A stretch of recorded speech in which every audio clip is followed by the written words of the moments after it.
The views and opinions expressed on any program are those of the producers and/or the persons appearing on the program and do not necessarily reflect the views and opinions of FRC Media, Bristol Community College, or the City of Fall River.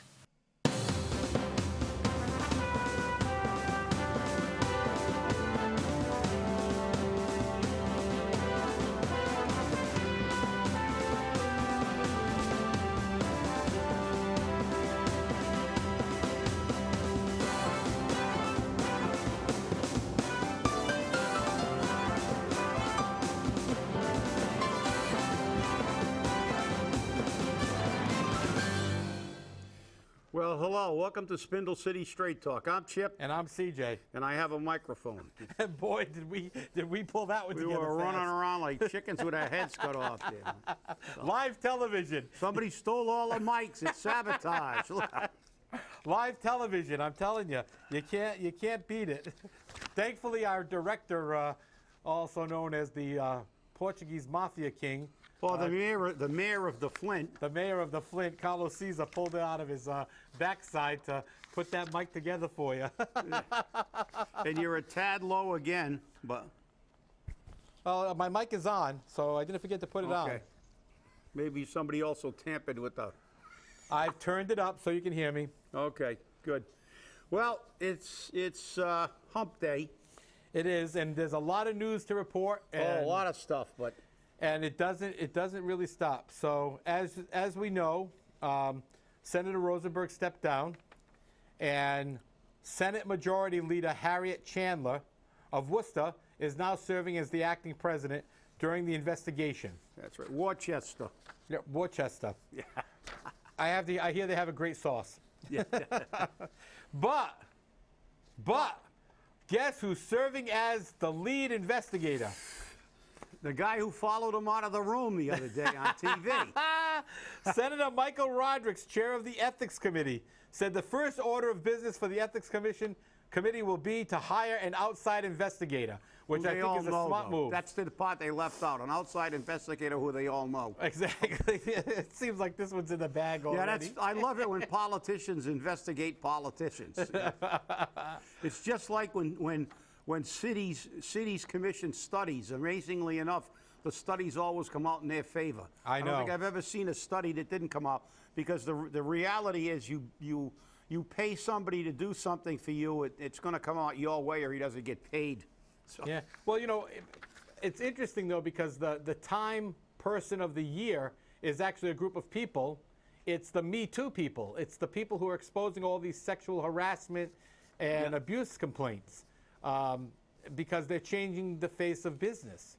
And I think that might be a good thing. I mean, I think it's a time that we start changing the face of this. Well, I think this morning I read quickly somewhere on my phone, I got a blurb, I think they were, they didn't name them, but they said that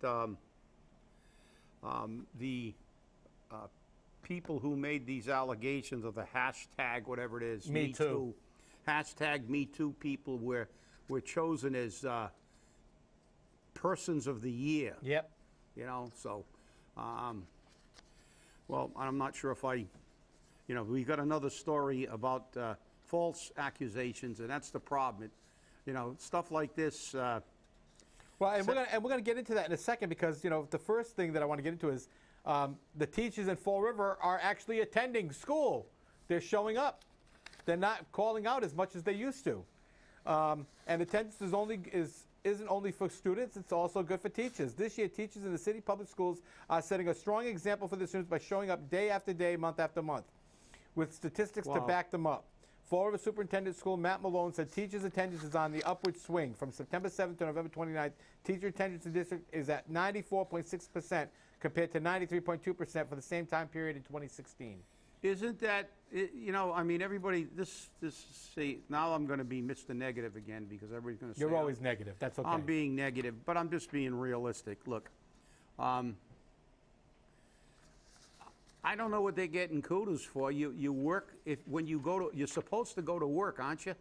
I think so. Am I wrong in that assumption? No, I think that's a pretty good assumption. Because they went to work, that they're getting kudos? Well, that's what you're supposed to do. I can tell you one thing, if they had a job where they didn't get paid when they showed up for work, they'd have perfect attendance. Exactly. Because, look, the reality is, it's nice that they're showing up, but the question was, why weren't they showing up before? And, you know, that's what they get paid to do. You know, you get paid to go to work.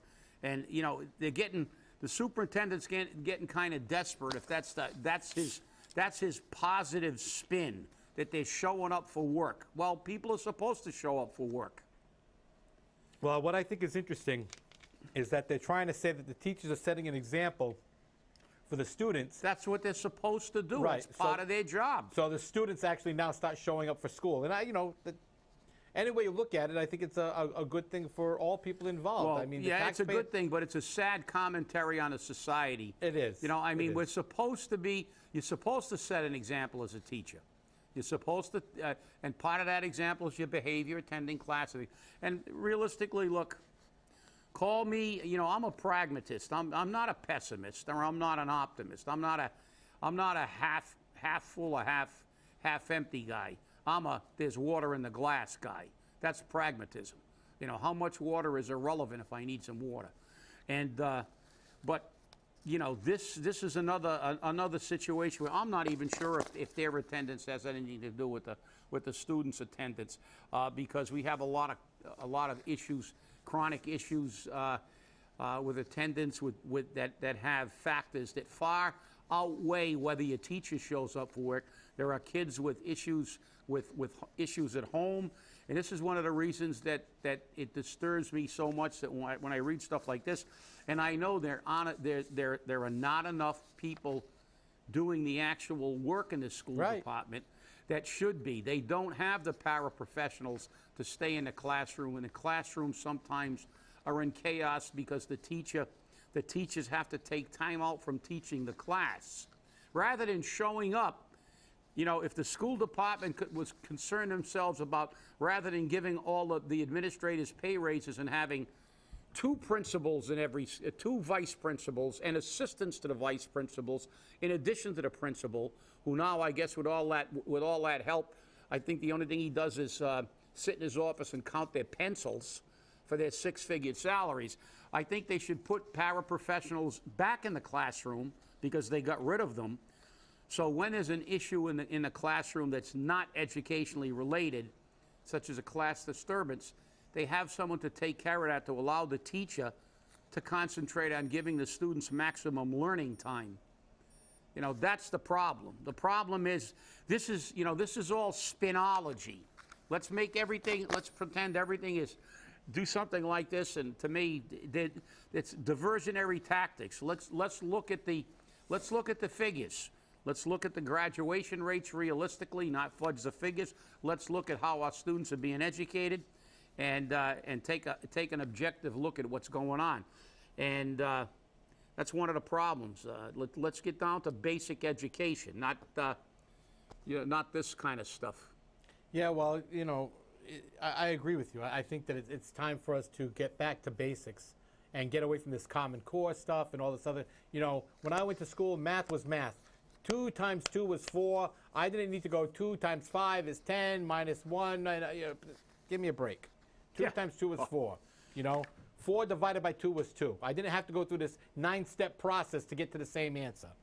But, you know, this is what they want to do now. Well, while we're still on students, and we're also on the Me Too issues, the Providence Teachers Union had to stand up for their membership because Providence students are making false accusations about abuse against teachers.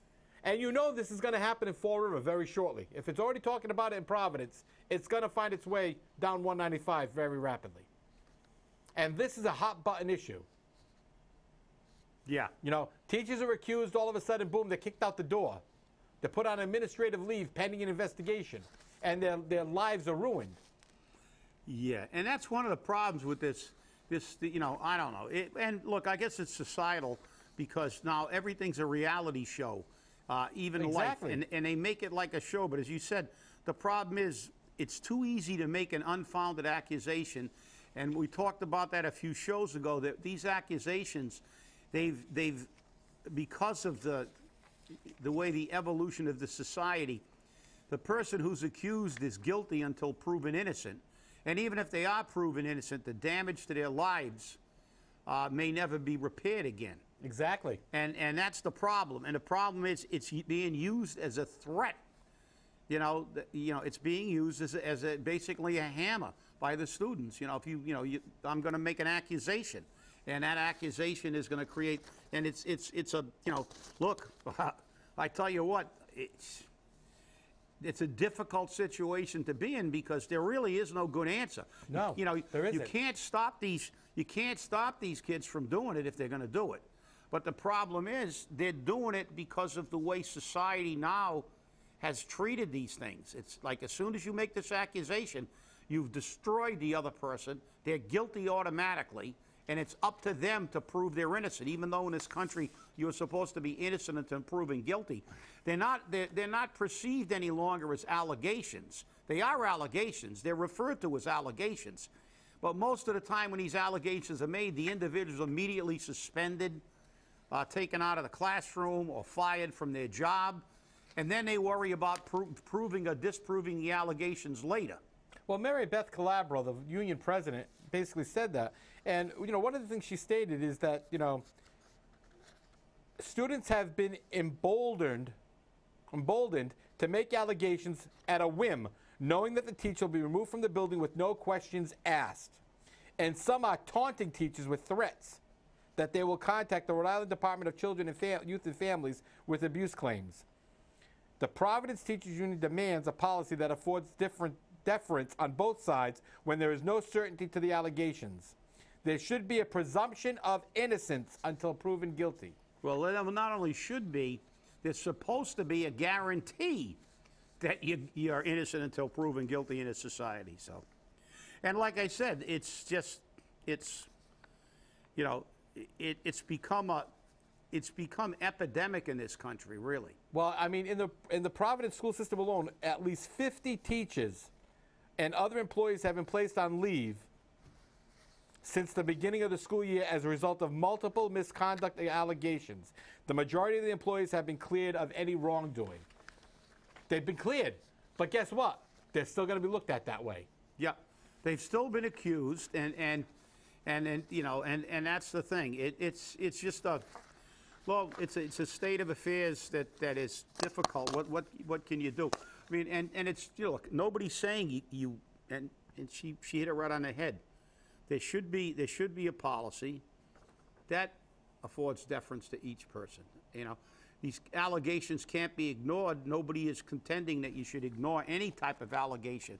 Very serious issue, especially against a child. Yeah, and but then again, the child also, if they make the allegation, is just making an allegation, and the individual that he makes the allegation against should have the presumption of innocence and due process. You don't just summarily have a policy where they're basically taken out like they're a leper and banished to a leper colony. I know, and the thing is that students are very aware that they will suffer little to no consequences for making wrongful allegations. Yeah. So again, they don't, you did this, you touched me, you touched her, you did this, and all of a sudden, oh, well, I lied. Not even a smack on the wrist. Yeah, and look, how many parents when your children were younger and you didn't give them a toy or something, they said that they hated you. So if that was the case, everybody'd be in jail. And, everybody would be presumed guilty. I remember. I mean, there are cases. There was just one on the news. Was it yesterday? About the woman that was going to teach her kid a lesson because she dropped. I don't know why a 5-year-old was holding a baby, but the 5-year-old dropped the baby. Then she picked up the 5-year-old and slammed her down and broke her arm or something, or her wrist. I mean, and obviously, that's abuse. That's abuse. I mean, you don't break the kid's arm. And number one, you got to question, her mental faculties. That why would you allow a 5-year-old to hold an infant or small baby, without supervision.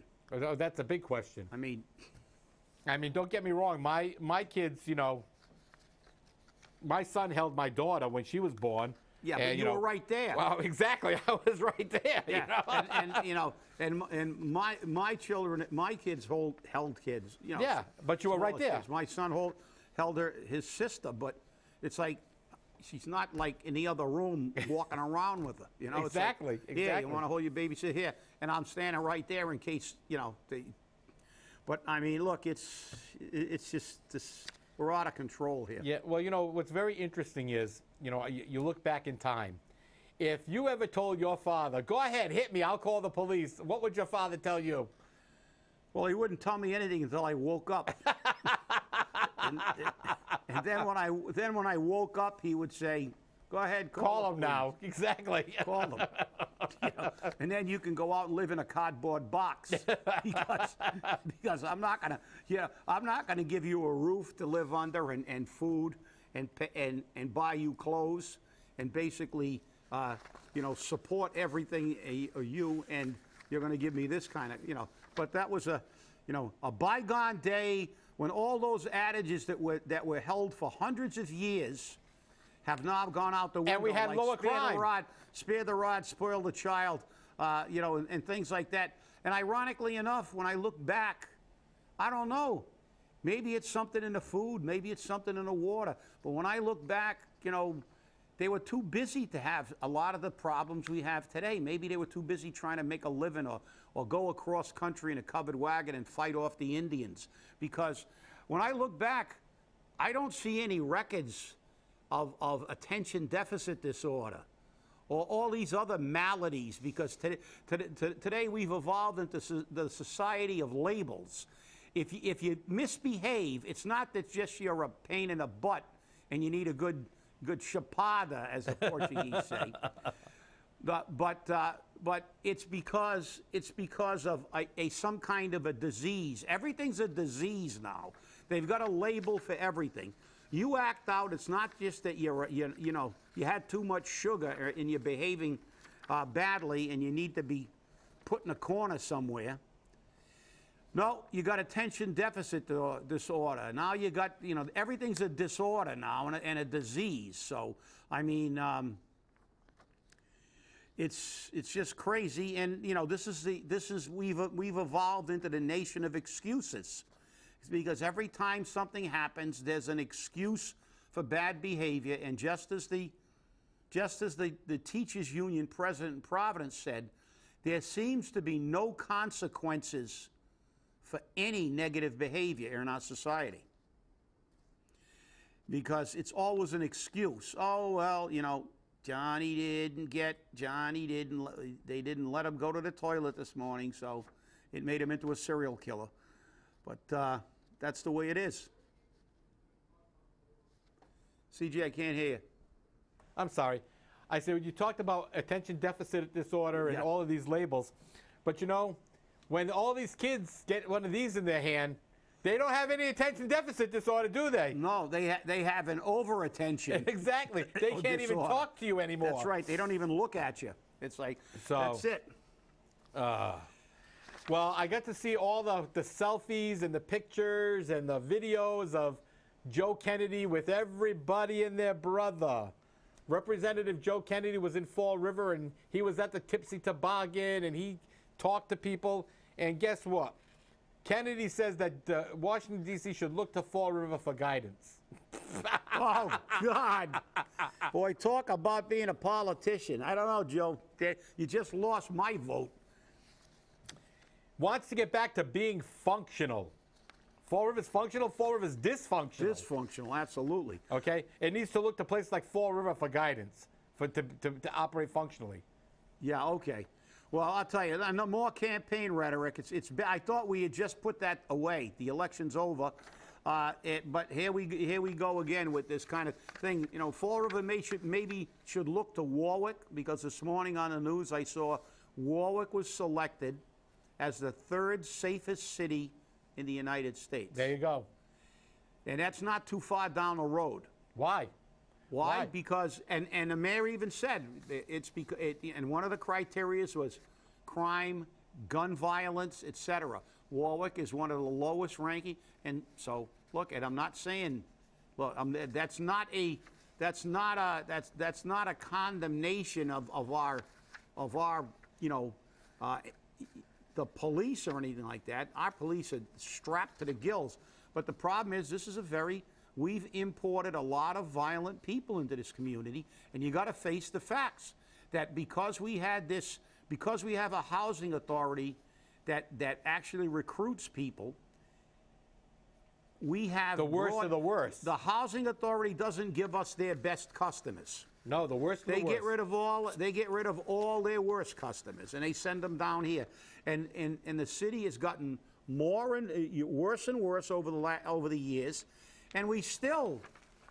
And I'm not sure if the housing authority director's contract's still tied to bonuses with occupancy, but they're still trying to recruit it.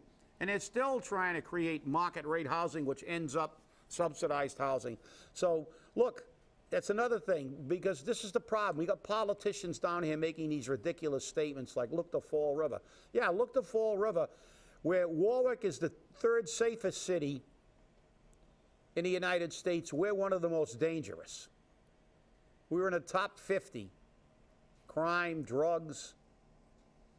We were in the top 5 for being worst cities in the United States. So, so this is the problem. We talk about delusionary. It is delusionary because we delude ourselves. You know, you can't fix a problem unless you acknowledge it. We got work to do. We got a lot of work to do. Prioritize those things, not give everybody a job. But you know, Kennedy was here. He was speaking at the luncheon by the Bristol County Chamber of Commerce, otherwise known as the Fall River Chamber. Yeah. And he expressed frustration over events in Washington where all but the Republican majority are frozen out of the decisions being made. Don't you remember when all but the Democratic majority was frozen out of decisions being made? We look at that every day in Massachusetts. That's right. This is what happens when you politicize everything. And he was upset over the 479-page tax law that was pending, that they didn't get enough time to read it. You did the same thing with the Obamacare legislation. You shoved it down everyone's throat, didn't give anyone a chance to read it. And that's the problem. But the problem goes back to the people again. You keep electing these people in there, and whoever's in the majority, they take advantage of it, and the other side whines. Right. And as they say, when it's all over, they all go out drinking.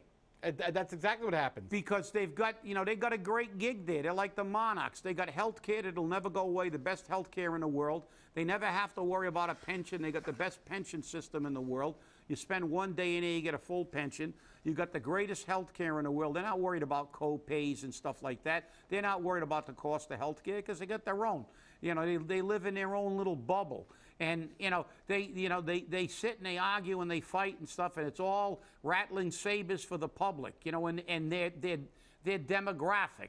You come from a liberal state, this is your whining period. That's right. Because the conservatives are in power. And I don't like labels, but that's the facts. And when the liberals were in power, the conservatives whined. Oh me, oh my. Why can't we agree? Well, you can't agree because you're not doing your job, okay? With all due respect to Kennedy, it doesn't lie in the fact that they're Republicans. It's in the fact that the Republicans do not represent people, and the Democrats don't represent the people they were elected to represent. They represent their party. And you Democrats, and I'm not a Democrat or a Republican, I'm an independent.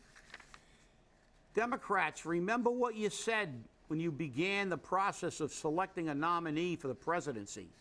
You told your own people, and they're still Democrats, which amazes me, that it didn't matter if they wanted Bernie Sanders. He was not going to get the nomination. That's right. Even if the Democratic majority wanted him. The superdelegates were going to give that nomination to Hillary regardless. Not irregardless, because for all you people out there that love to say irregardless, that's a double negative. The prefix IR means not, like irregular, not regular. When you say irregardless, the suffix, okay, less means the same thing. So you're saying not relevant. So two nots make a right to make a positive. It's a double negative. So regardless of what party you're in, you don't represent the people. You represent the party. And the people who vote you in are the people who are the problem. Because if you go to Washington and you can't agree on a health care for that person. Now, all the people who wanted their Republicans in there, when they begin to complain about losing some of their health care benefits, they have to look at themselves in the mirror.